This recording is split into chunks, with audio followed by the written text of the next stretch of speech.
salah satunya mungkin tips-tips untuk bagaimana menyusun penelitian. Nah, betul. Motivasi para mahasiswa ya.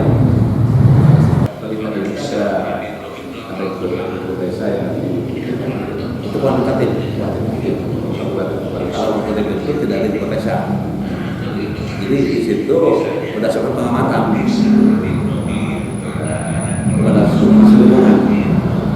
Karena kuantitatif itu yang mengatakan penelitian memotret. Jadi gini, kalau penelitian kuantitatif itu penelitian hasil, istilah saya. Sedangkan kalau penelitian proses. Kalau anak ini lulus ya, kalau kata kuantitatif yang nilai lah lihat hanya gitu ya, udah kuantitatif. Kalau kualitatif anak ini lulus bagus, gimana proses dia sampai bagus gitu mas. Jadi dilihat dari murid lulus.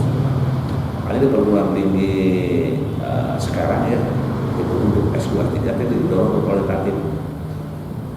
Karena kalau kuantitatifnya mungkin sudah dilakukan di S1 ya, itu sifatnya kan dengan statistik ya.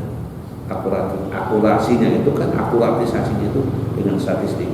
Kalau kualitatif akuratisasinya itu dengan triangulasi. Lebih bosan dia jawabannya sama itu menunjukkan benernya. Tapi kadang-kadang juga mas, orang yang kualitatif nggak bisa dibawa kuantitatif. Termasuk dosen-dosen dulu ya, karena dia dulu ketika doktornya kuantitatif nggak bisa dibawa kualitatif. Padahal dua-duanya itu hanya sebagai metode kan, ya, alat untuk memecahkan. Masing-masing metode itu masing-masing penghitungan kan ini ya. Seperti membuat kuesioner itu kan sangat bisa salah gitu. Pertanyaan-pertanyaan itu betul menyimpulkan. Makanya kalau di dalam kualitatif tidak ada kuesioner. Tidak ada, yang ada itu adalah istilahnya apa itu? Kalau pas kan pertanyaan ya, kalau ini catatan, namanya ini kisi-kisi mas. Jadi kisi-kisi itu dikembangkan melalui indikator. Misalnya pertanyaannya perencanaan ya, perencanaan pengajaran kita, indikatornya apa dan perencanaan itu. Misalnya itu kata kelapa itu pertanyaan berdasarkan itu.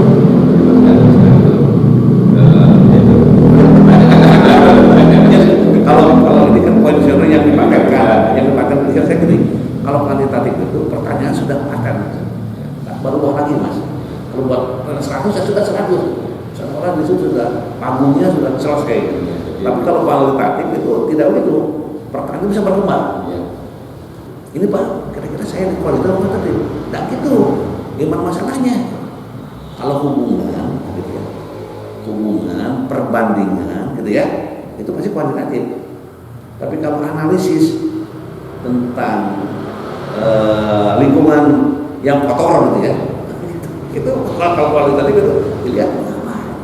Kalau bunga yang jadi itu kan berkembang ya, dari mulai melekat terus. Nah ini kualitas itu yang memperhatikan itu, sehingga banyak analisis. Nah sebenarnya ada juga sih selain kualitatif yang tidak ada kual. Kual itu biasanya pengembangan model, benar. Nah, itu jadi dengan kual itu lebih menarik lagi.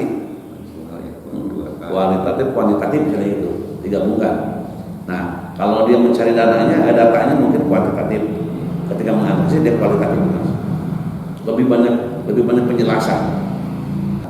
Itu masing-masing punya metode.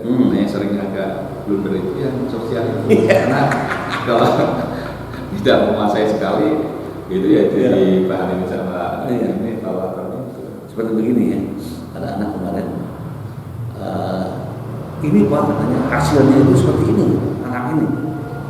Gimana Anda menemukan hasil ini? Karena gitu ya. Ini kan kata pelajaran ini pintar gitu. Bagaimana Anda menemukan ataupun proses apa yang dilakukan sampai anak ini pintar gitu. Kan sudah disimpulkan anak ini pintar Pak. Gimana Anda untuk mendapatkan informasi bahwa anak ini pintar? Tapi anak ini. Nah jadi RT harus bisa memperinformasikan perjalanan berpikir Anda sampai kesimpulannya bahwa ini adalah pintar. penelitian itu harus diskusi mas. Kenapa? Karena kalau didendam, kalau dipendam, di kamar sendiri itu bisa merasa benar sendiri. Ketika keluar dari situ diskusi, makanya saya kalau mau bimbing S3 di bawah judul dapat SK, saya sebelum mulai melakukan bimbingan saya diskusi aja dulu judulnya. Dan memang itu ya, kalau saya menguji ya, kita membimbing mahasiswa, pengujinya di luar. Sebenarnya saya ingin tahu ya apa ilmu yang saya peroleh dari ujian kayak gitu mas. Orang itu uji seperti apa? Kemudian jawab. Si penguji luar itu nanya si dokter calon dokter yang kita bimbing, saudara ini latar belakangnya kok banyak banget ini kita gitu ya, sampai 30 halaman. Apa isinya ya? Itu cuma nanya itu aja mas. Apa isinya itu? Tapi saya apa? Isinya ya semua dari situ. Gimana? Ya bukan begitu. Kalau ketarakan ya, jadi ente latar belakang kita kan sebagai arah terjadi sesuatu kan jauh dengan terbelakang. Pertanyaannya mengapa banyak kalimatnya sampai 30 halaman. Isinya apa ini? Kan setelah itu seperti di pengalaman bagi saya, karena saya selama penelitian jarang aja itu. Itu hanya 5 hal saja yang harus ada, saudara, kata dia itu. Satu harus ada landasan teoritisnya, empirisnya, nalarnya kayak apa, masalahnya seperti apa, dan judul yang diusungnya seperti apa. Itu aja 5. Setelah itu di pengalaman. Terus yang kedua, kan dulu ketika menguji itu jarang menanyakan tentang bab 3. Tapi kita metodologi. Ini metodologi kita terserah aja gitu ya. Mereka kadang-kadang saya ada menguji lagi. Kita menguji. Ini saudara, metodologi, metode atau prosedur yang gitu. Ya, saya dengar gitu ya. Ini saudara nulis bab 3 ini isinya itu apa?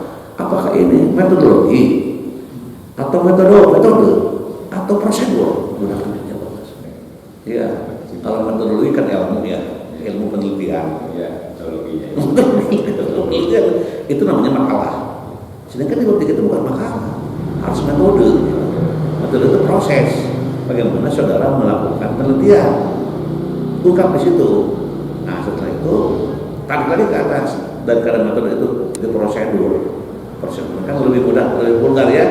Nah kalau prosedur itu kan langkah-langkah penelitian dari mulai judul ACC sampai jadi disertasi. Itulah prosedur. Nah bab 3 yang saudara tulis ini makalah, saya tidak bisa menerima. Haru-haru bagi saya. Makalah itu terima jadi makalah itu ilmu. Itu jadi metodologi kalau kan. Misalnya buat makalah tentang metodologi ya ilmu tentang metode kan. Misalnya ya, pendekatannya kan ada pendekatan, ada metode ya. Pendekatannya apa? Pendekatannya ada 3 kan. Kalau tidak kualitatif atau kual kan itu pendekatannya. Metodenya apa? Bisa deskriptif analisis, bisa hitung-hitungan gitu ya. Nah, akhirnya matematis, mana yang dipakai, tapi indah ya. Nah kalau saya mengundang penguji luar, termasuk dulu Pak almarhum Pak Sakartilaya dari Unpad saya undang untuk menguji. Kami boleh, ada masanya, tapi saya sedang menyimak bagaimana orang-orang sehingga ketika saya menguji keluar gitu ya, menguji ke bawah dulu, begitu dia penguji sudah video dulu ya, saya persilahkan duluan menguji. Kata saya terima kasih dan saya selamat kepada saudara doktor ya sudah menyelesaikan disertasinya yang tebal begini katanya. Saya paksa kreasi tentang pekerjaan saudara. Pertanyaan yang pertama itu kenapa seorang begini itu aja mas. Bukan hanya dia kalau masuk promotor ya kalau akhirnya bicara dan dia kata saya keluar. Ini mengapa saudara menulis judul ini kan tidak ada kedengaran sudah coba terangkan.